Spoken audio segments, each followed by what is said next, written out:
Here in this first example, I see that I have a fraction bar, and so I know eventually I'm going to use probably the quotient rule. But in the numerator, I see I am multiplying, and so in the numerator, I'm going to need to use the product rule. What I would do here is I would multiply the coefficients. Here I have the coefficient is 15. The coefficient is the number being multiplied by the variable. Here the coefficient's not written, and so it would be 1. Right? So I could say first I'm going to multiply 15 times 1 to get 15 in my numerator.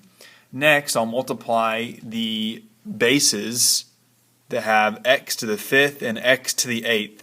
Right? Those have the same base, and so I can keep the base x, and because I am multiplying, I would keep the base and add the exponent, right, using the acronym MAD. So I keep the base x and I add these exponents. 5 plus 8 is 13. So I have 15x to the 13th. I'm also multiplying these y terms together, right? Y squared times y to the 5th. So I keep the base y, and since I'm multiplying, I keep the base and add the exponents. So I add 2 plus 5 to get 7. So in the numerator, I have 15x to the 13th, y to the 7th. And then let's just slide this denominator over, 90x to the 12th, y squared. Okay? So now I used the product rule in the numerator.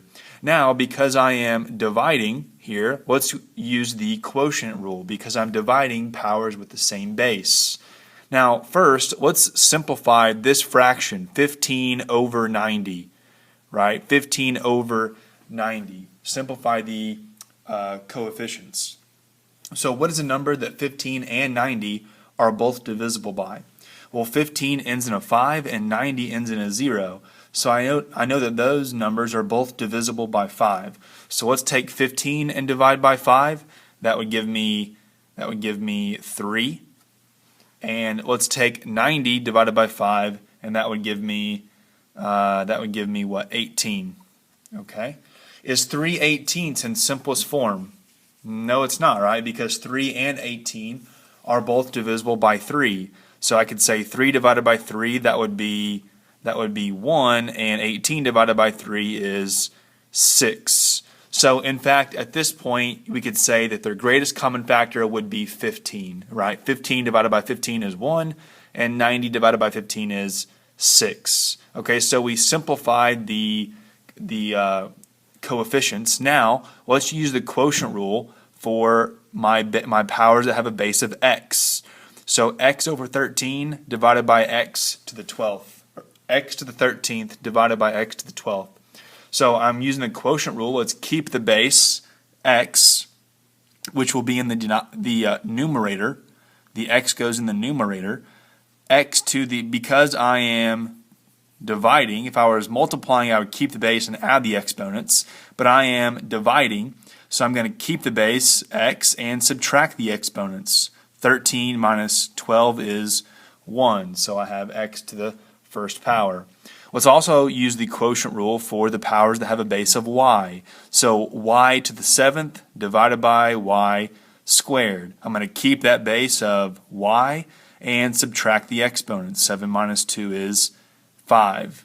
Okay, so my final answer would be this right here. Okay, I could take away this coefficient of 1 because it's not needed, and really the exponent of 1 because it's not needed. So I could write my final answer as xy to the 5th over 6. Of course, xy to the 5th means x times y to the 5th over or divided by 6. Let's do one more example. Here I have 4w to the 13th times 5w to the 18th divided by 25w to the 5th times w squared. Let's first use the product rule in the numerator. So let's multiply these coefficients. 4 times 5. Well, that would give me 20, right? I'll multiply the coefficients together. Let's also use the product rule because we have w to the 13th times w to the 18th. So keep the base of w and add the exponents. 13 plus 18 is 31, right? We were multiplying, so I kept the base and added the exponents. So that's my numerator, 20w to the 31st. Now in the denominator, I have, let's multiply the coefficients, 25 times, there is no coefficient, so it's 1 right there. 25 times 1 is 25. Now let's multiply the w terms. W to the 5th times w to the 12th. These have the same base. I keep that base, and because I am multiplying, I keep the base and add the exponent. So 5 plus 12 is 17. Okay, now I can start simplifying the fraction and using the quotient rule because I am dividing. So here I have the fraction 20 over 25. Are 20 and 25 divisible by a common factor? They are, right? Because they end in 0 and 5. They're both divisible by 5.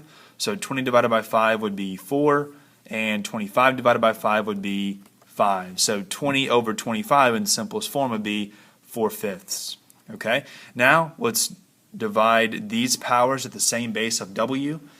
They have the same base w. I keep that base in the numerator. So w goes in the numerator, and then because I am dividing, I keep the base and subtract the exponent. So let's subtract 31 minus 17.